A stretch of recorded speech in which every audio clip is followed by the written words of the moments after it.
خۆشەویستانم بەندی بەڵێن ساڵە هاتنەوە بۆ پێشکەشکردنی بەرنامەیەکی نوێی کورد کۆنێکشن و بەو هیوایی جێی پەسەندکردنی هەموو لایەکتان بێت. جەمێژی داخل شەمۆ هەزاران سڵاف divê بەرنامەدا تورکیا هێزین خوا برنە سەر سنوورê Sûriya gelo mebest jî çi ye? Cudahî li ser kontrolkirina celewladên nêvbera Herêma Kurdistanê hikûmeta navendiya Iraqê da. Ji bo roja serxwebûna Amerîka me raportek heye. سەرکەوت شەمسەدین نووسەر و ڕۆژنامەوان میوانی بەرنامەی ئەمڕۆی کورد کۆنێکشنە بۆ باسکردن لە هەلومەرجی سیاسی ئەمڕۆی هەرێمی کوردستانی عێراق. نوێنەرên Îranê amadekariyan dikin ji bo gereken û hiyadan û standinên ser bernama navokî û çi nîşanên çareseriyê nexuyane. Lê Wezîrê Derveyê Brîtanya dibêje giring e em ji armanca xwe nevegerin. Philip Hammond dibêjitin ez bawer nakim em li vî demî li qonaxa çareseriyê bin lê em ê her karekî bikin ji bo wê armancê. Nûnerên danûstandinan yên Îran û pênc welatên endamên herdemê netewênîgirtî û Almanya roja sêşemê destnîşan kirine ji bo giheştina rêketinekê li ser helanîna dûrgirtinan li ser Îranê û helwesa rawistandina bernama wê ya navokî. جم وێب سیناتۆری پێشوو کاندیدکردنی خۆی بۆ هەڵبژاردنەکەی ساڵی 2016 سەرۆکایەتی وڵاتە یەکگرتوەکانی ئەمریکا ڕادەگەیەنێت. بەڕێز وێب نوێنەری ستانی ڤرجینیا بوو لە سیناتی ئەمریکا و لە ماڵپەڕەکەی خۆی نووسیوێتی پاش چەند مانگێکی بوو توێژ و دانوستاندن ئەم بڕیارەی خۆی ڕاگەیاندووە. جم وێب مەدالیای قارەمانی شەڕی ڤێتنامی پێبەخشراوە و یەکێکی شەلەوانەی ڕەخنەی لە سیاسەتی دەرەوەیی ئەمریکا و هەروەهاش لە استراتیژێتی لەشکریانەی ئەمریکا هەیە. Serok Barack Obama dibêjtin raporta dawî ya rêjeya bêkariyê gelek baş e lê hêşta kar divê bêkirin ji bo kirêya rojane û aborê welat her bilind bibe. Serok Obama lê zankoya Wisconsin de axiftu got raport xuya dike ku ev 64 mehin li ser ev rêjeya bêkariyê nizm dibe û delîveyên kar di kartê taybet de werar dikin. Rapor diyar dike ku rêjeya bêkariyê gihaye 5.3 ji sedê. Ev e nizmtirîn rêjeya di demê heft salan de. خۆشەویستانم تورکیا هێزی سەربازی و کەرەستە و کەلوپەلی لەشکری زیاتری بردوۆتە چەند بەشێکی سنوورەکانی خۆی لەگەڵ سووریادا هاوکاتی هەروە دێ و تونبوونی شەڕەکان لە شاری حەڵەب. بەڵام ئەحمەد داودۆغڵو سەرۆکوەزیری تورکیا دەڵێ هیچ پلانێکی دەستبەجێیی نییە بۆ هێرشکردنە سەر سووریا. Jêderên hêzên ewlehiyê û karbidestên Tirkiye li Ankarê dibêjin leşkerê Tirkiya amadekarî kirine û pêngav ji bo qeyîmkirina parastina sinûran havêtine û li demê ku şerên giran di nav Sûriya de li ser sinûrê Tirkiya germin wan hêzên taybet jî hinartine. Li gora raportên hêzên rekaber û çavdêran ser heldayên Sûrî ku piraniya wan Komalên İslamî ne dest bi kiryareke berfireh yê leşkerî kirine ji bo kontrolkirina biêkcariya bajarê Helebêyê dabeşkirî li Bakûra Sûriya. Renge ev derbek mezin bitin bi serokê Sûrî Beşar el-Esed bikevetin. Serokwezîrê Tirkiye Ahmed Davutoglu gote Kanalê Heftê Tirkî çi pîlanên lez dînin ji bo derbasbûna serbazên Tirkiya bo nav erdê Sûriya. Kendi sınırlarımızı korumak maksadıyla. Rasta me xwe amade kiriye bo parastina sinûrên xwe. Eger her rîdaneke li ser sinûrê me bû ku gefeyê bikete ser ewlehiya me wan hêza fermanwergirtiye kiryarekê bikin. Hinek dezgehên ragihandinê pêşbînî kirine ku li demek zû leşkerê Tirkiya wê bikefte erdê Sûrî. Derengiya duyî sêşemê şerên giran bûn û dengê teqîna de hat bîstin li bajarê Kilisiyê Tirkiya 5 kilometran li Bakurê bajarê Ezaz yê Sûrî. Jêderên ewlehiyê dibêjin şerên li Ezaz di nêvbera milîtanên Dewleta İslamî Daeş de bûn û hêzên hevpişkên Cebhetin Nesra ya ser bi El-Qaîde li Sûriya û ser heldayên bi piştevaniya welatên Rojava ku ev çend heftîne şerî li dorûberên Helebê dikin. Serokwezîrê Tirkiya Davutoglu got Serok Esed ku hêzên wî û milîtanên hevpeymana deferên Rojava Helebê kontrol dikin hevkariyê digel milîtanên Dewleta İslamî Daeş diketin di hêrîşan de li ser rekaberiya modern ku Tirkiya piştevaniyê li wan dike. Lê çavdêrên Kurd bawer dikin pêngava Tirkiya bo hinartina serbazan li ser sinûrê Sûriya rêgirtina lê pêşveçûna hêzên Kurdan. Li gorî çavdêr û siyasetmedarên gelek derdoran tê gotin ku ev ji bo çareserkirina doza Kurdî ne درمانه لو رادوی به دیالوگ یعنی ترکیه و هزین روجاوا کردن روجاوا پیک و دیالوگی بکن و به هفره بدیاره که بدن پروبلما ایشی یعنی که داعش تبیشن تروریسم به هفره چاره سر بکن و کرد وکی پارچه که روجات نوین و پارچه که سوریه جیان خواه بردوام بکن. داود اوگلو دبیجتن پیتیوین جیان دیج سر خلکی سوری ده حلب ده بین برین اگر باجار جبر شران جدورین دی وقتیا. هر وسط پیلکانویا پنابران برف ترکیه دست پی بکه. هر نها ملیونک و 800,000 پنابرین سوری لی ترکیانا. او فرمانده سپاه ششی آخری سر به هیزن دهوکی و خسرو خالد زیباری سردانا دنگی امریکا کر هفکار معتبر شیروان جیپرسی که روشا بروکن شری لدیجی داعش چاوایا سالکی پشتی هیری شنوان لسر چندین دفرین هریما کردستان عراقی.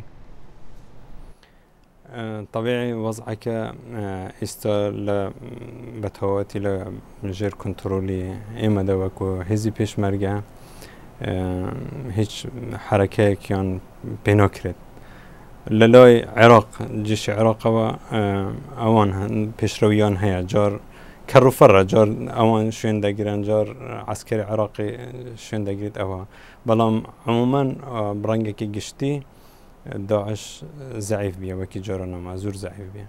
هو كي بوتي دقرين يا جناب؟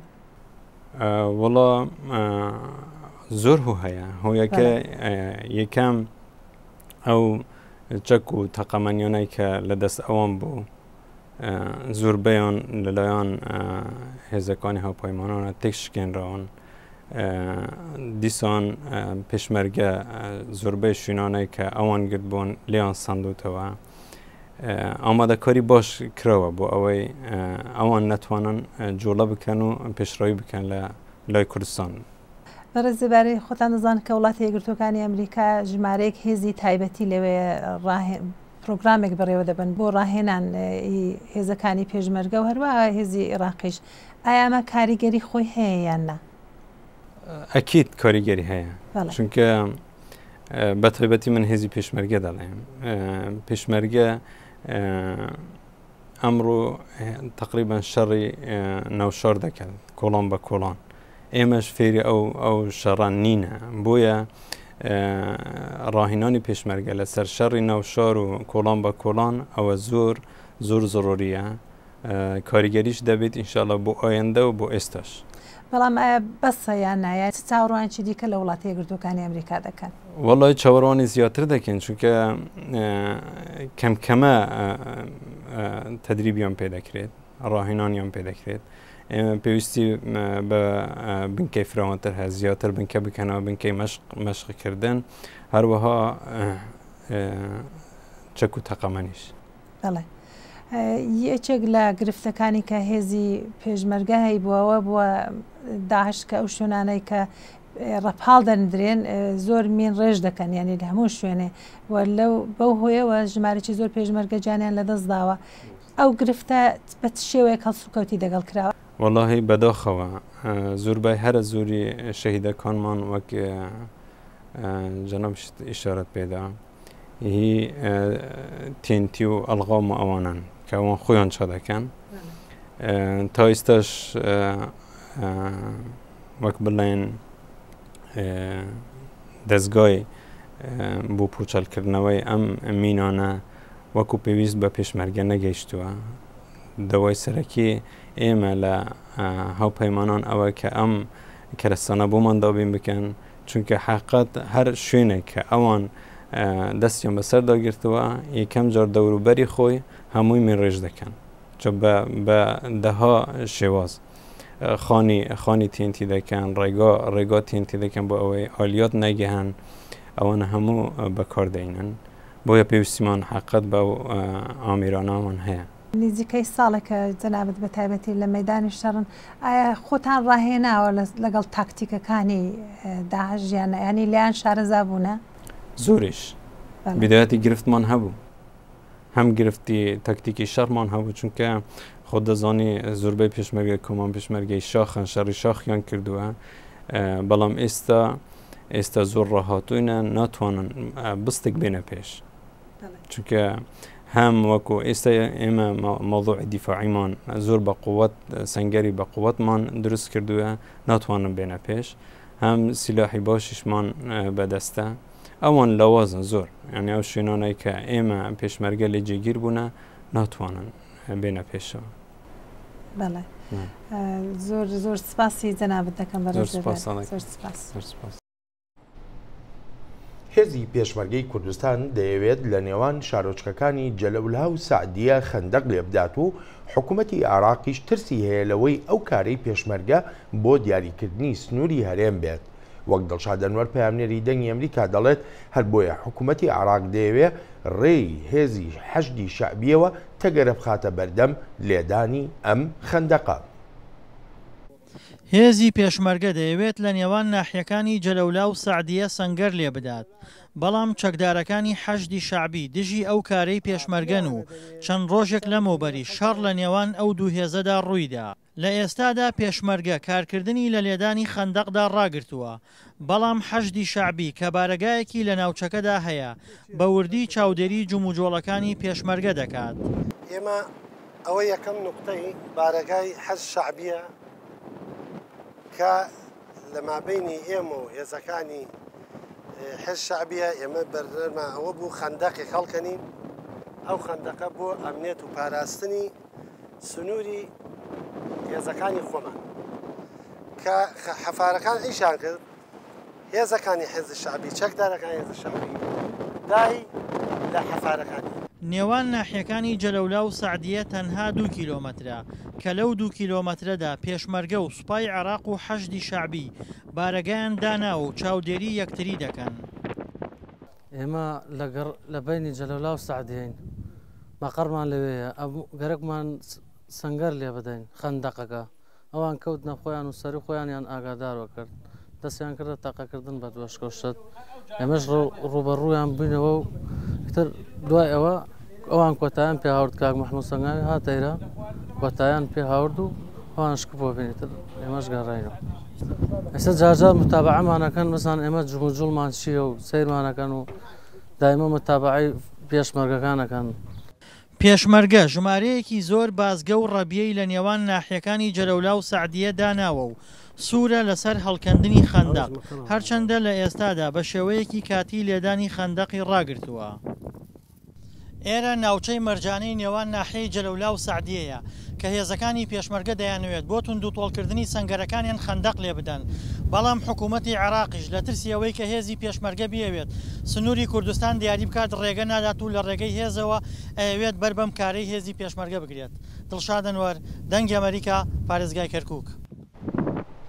ئەو کەسێن دەستێن خوا ji destdain û dest dideniyan jî milên xwe divê bi hezaran dolaran bidin ji bo niştegeriyan. Lê dezgehek bo durustkirina destan 3D xizmeta bi hezaran û gelek xelkiyê dike û helwesa jî gelek bilez. Ev dezgeh dê jiyana zarokan li seranserî cîhanê bûgeha. Yek ji wan zarokan li bajarê Los Angelesê bû.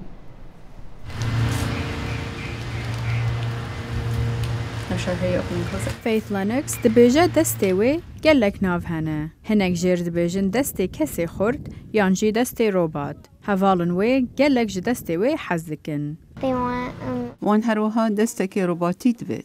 Destê Faith hate jêkirin dema ew neh meh bû. Niha ew 8 salî ye.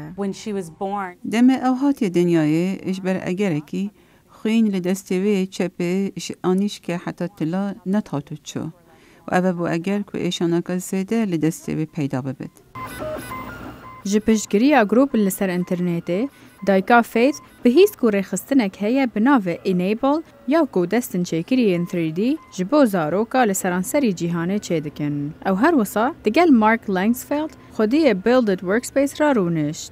Builded Workspace ciheke ku endaziyarên design lê kar dikin. Nicole Lennox ji Langsfeld pirsî eger ew karibe destekê çêkirî ji kiça wê ra dirist bike. Me tenê lê nerî wek baş e ew parekê çap dike. Çimana her çendî ew destekî çêkiriye an kevaneke lê ew dimîne parek.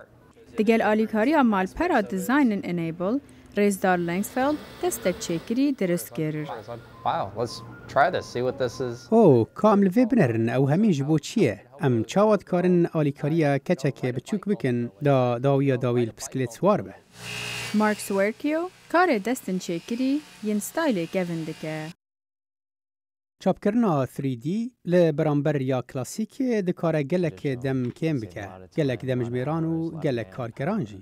دەستن چێکری یەن berê du mehan dirêj dike û bi hezaran dolaran e.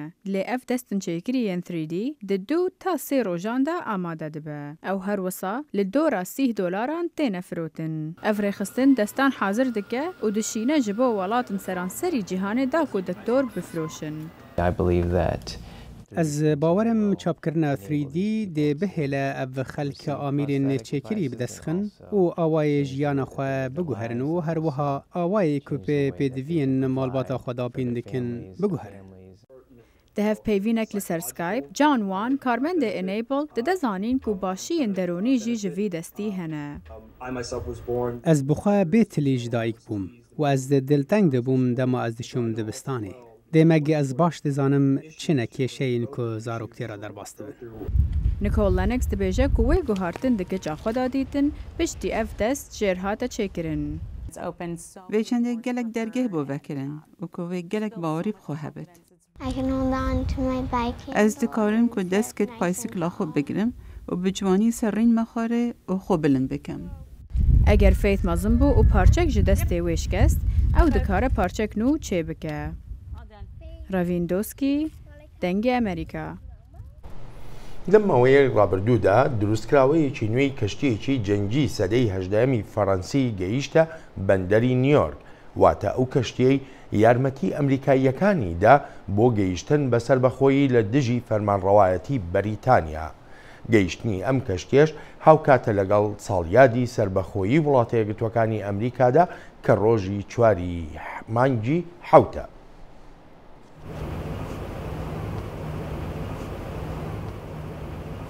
کەشتێکە دەستی کرد بە تۆپ هاوێشتن لە کاتێکدا کە هێشتا بەندەری نیویۆرک. ئەم کەشتی کە ڕێک وەکو ئەسڵە مێژوویەکە کۆپیکراوە لە ڕۆشفۆرتی فەڕەنسا دروستکراوە و 27 میلیۆن دۆلاری تێچووە. کاپتنی لاغمیۆن دەڵێت ئەم ڕێگایەکی زیاتر باشوورانەی گرتەبەر لەوەی کە لافایت گرتێبەر بۆ بینینی جۆرج واشنگتن. 37 ڕۆژمان لەناو ئاو بەسەر برد و 44 ڕۆژی پێچووە لەو کاتەوەی دەرچوین بەرەو ڤێرجینیا. گەشتێکی خۆش بوو و بێگومان وەرزەکەشی خۆش بوو. تەنها ڕۆژێک لە کەناریای بەرمۆدا پشوماندا. دەبواە لە کاتی خۆمان بگەینە نۆرفۆڵک. یەکەم وەستانی فەرمیمان یۆرکتاون بوو. بەر لەوەی بگاتە نیویۆرک کەشتێکە بە کەناری ڕۆژهەڵاتی ئەمریکا تێپەڕی بە ئەلێکزاندریای ڤێرجینیا و واشنگتن دیسیدا تێپەڕی. بەردەوام بوو لە گەشتەکەی بۆ بۆستن و کەنەداش. ئەو کەسانی کە حەزیان بە مێژووی ئەمریکایە زۆر خۆشحاڵن. ئەم کەشتیە لافایت پەیامەکەی حکومەتی فەڕەنسای پێبوو کە یەکەیەکی لەشکری و پشتیوانی دەریایی بۆ لەشکری شۆڕژگێر نارد. لەو کاتەدا لە نیوجەرسی لە ڕەوشێکی ناهەمواردا بوون. جا ئەوە جۆرێک بوو لە وەرچەرخانی مێژوو. سپاس بۆ ئەم کەشتیە کە ئیستا سربەخۆیی هەیە. کاپتنی کەشتێکە و هەشتا کارمەندەکە ئەم سەردانە بە گرنگ دادەنێن. پێم وابێت بۆ ئەوەی لە 4 مانگی حوت ڕۆژی سربەخۆیی لێرە بین سمبوڵێکی بەهێزە چونکە بێگومان ئەمە یادی گەشتەکەی ساڵی 1970ە. ئامانجی لاغمیۆن هێنانی سربەخۆیی بوو بۆ ئەم وڵاتە و ئەمە ڕێک ئەو شتە بوو کە لاغمیۆن و لافایت کردیان.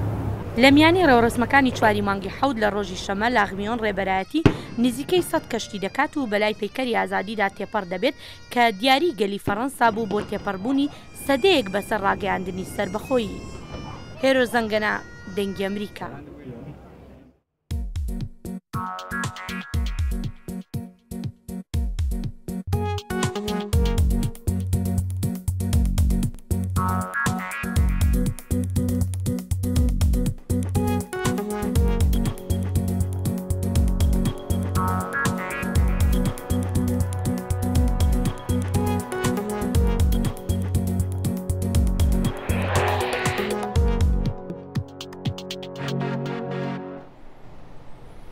جازیزانم لەگەڵ قەیرانی دارایی و ئاسایشی لە هەرێمی کوردستانی عێراقدا کێشە و گرفتە سیاسیەکانی ناوخۆی هەرێمەکەش بەردەوامن کە زیاتر لە دۆسەی پۆستی سەرۆکایەتی هەرێم و هەموارکردنەوەی دەستوری هەرێمەکەدا خۆی دەبینێتەوە.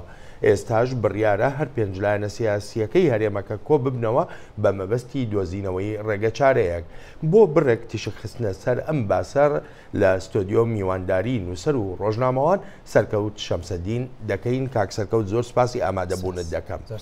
کەوای مەسەلەکە لە هەرێمی کوردستانی عێراقدا کەوتۆتە سەر شتێک کە پێی دەڵێن سازان. بەڕای جەنابێت لەم هەلومەرجەدا دەرفەتێک بۆ سازان ماوە؟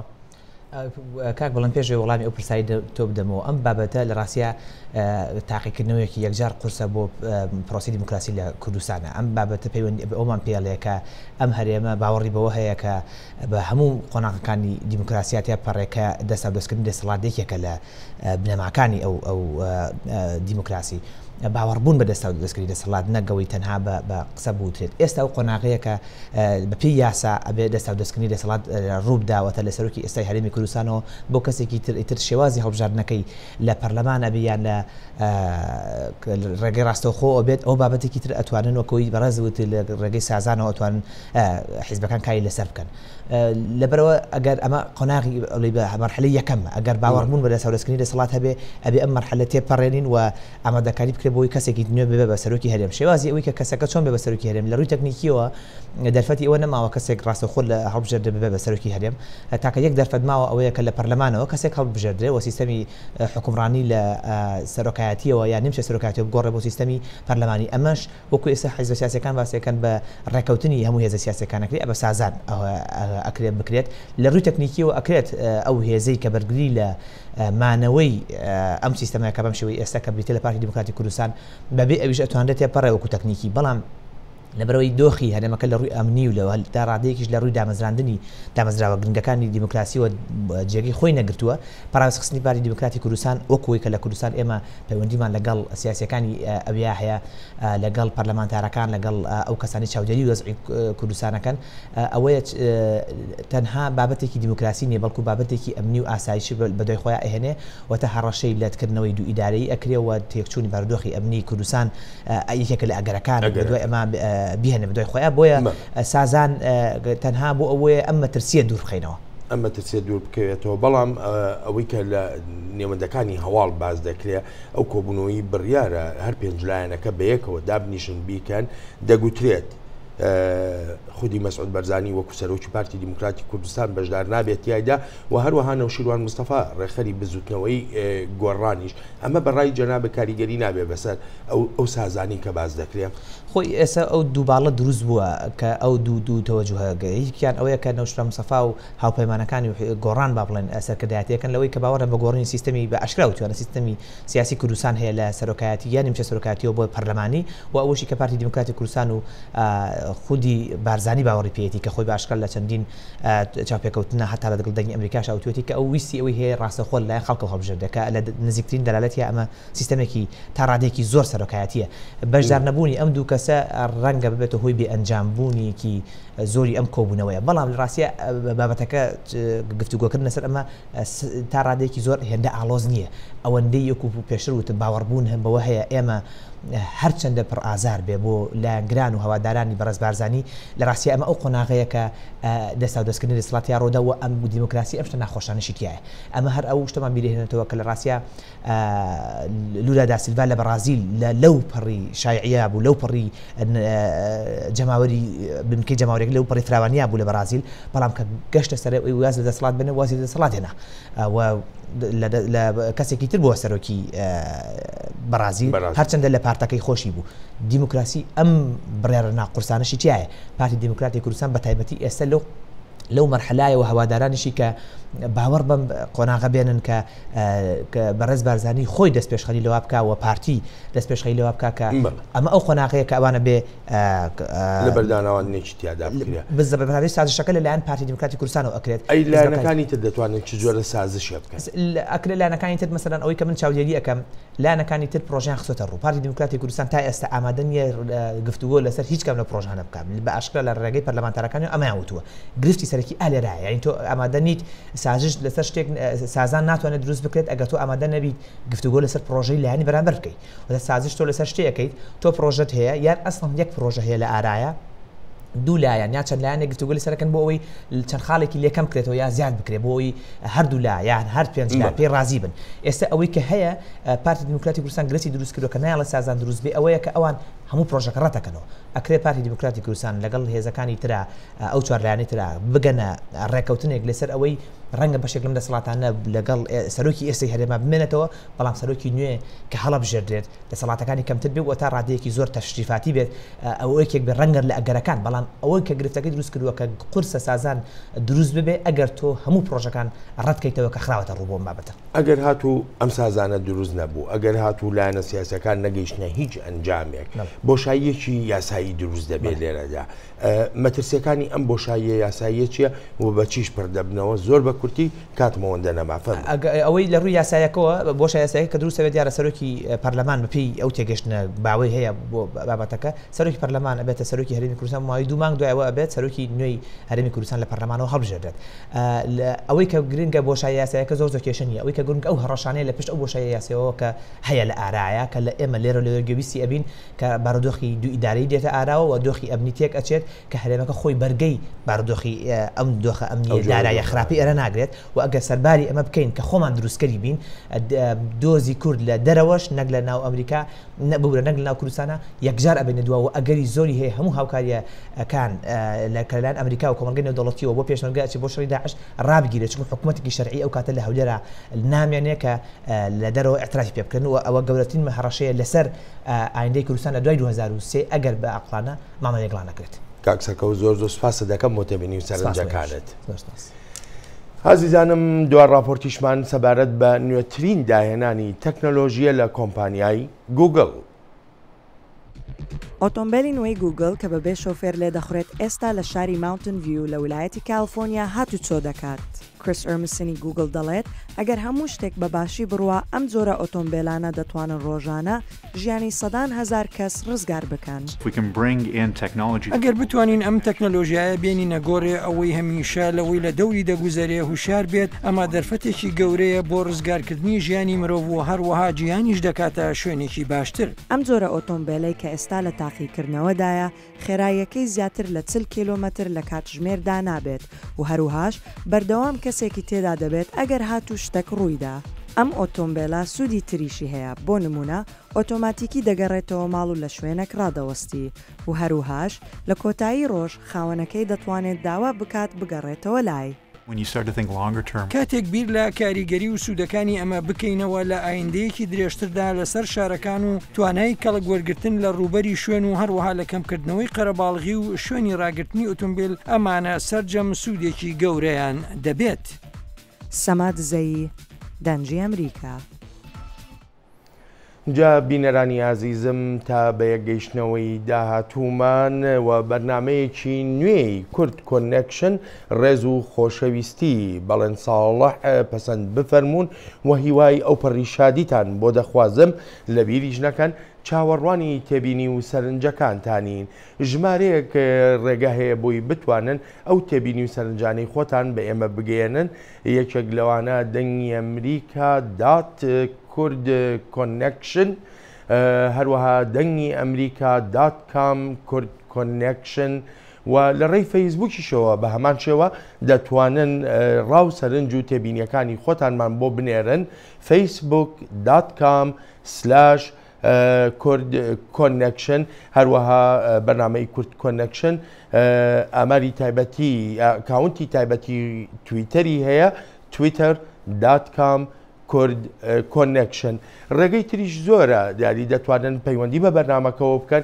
یاخود پەیوەندی بە بەرنامە ڕادیۆییەکانی بەشی کوردی دەنگی ئەمریکاوە بکەن لە ڕێی ئیمێڵی kurdish@voanews.com یاخود دەتوانن لە ڕێی پەیوەندیەوە بە تەلەفۆن پەیوەندیمان پێوە بکەن بە ژمارە تەلەفۆنی 202 203 4875 ژمارەکە جارێکی تریش دووبارە دەکەمەوە 202 203 4875.